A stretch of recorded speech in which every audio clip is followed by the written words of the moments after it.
இன்னைக்கு டே 6 ஆக்சுவலி இன்னைக்கு எனக்கு ரெஸ்ட் டே. ஸோ ஜிம் பக்கம் போக வேண்டிய வேலையே இல்லை.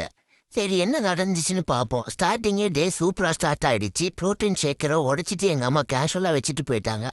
சரின்னு அந்த மனவலியோட 3 சப்பாத்தி கொஞ்சம் சென்னா அப்புறம் ஆனியன் லைட்டாக வடக்கன் ஃபீல் வருது இப்படி சாப்பிட்டாலே. என்னடா அது துணி செல்ட்டு வியாபாரி மாதிரி.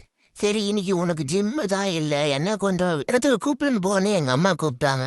இது நானும் குளிச்சுட்டு ரெடி ஆகிட்டு கிளம்பியாச்சு. வந்திருக்க இடம் இறைவனிடம் கையேந்துங்கள், அவன் இல்லை என்று சொல்லுவதில்லை.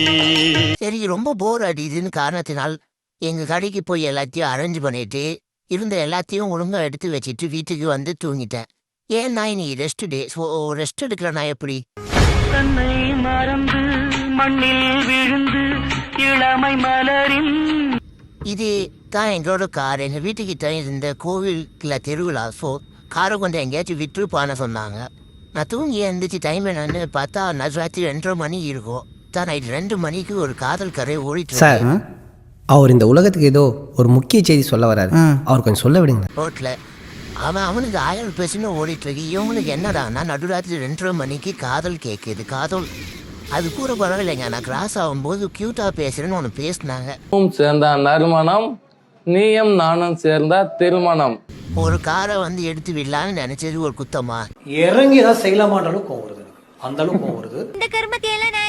காரை பார்க்கிங் பண்ணிட்டு வீட்டுக்கு வந்துட்டு டாட்டா பாய் பாய்.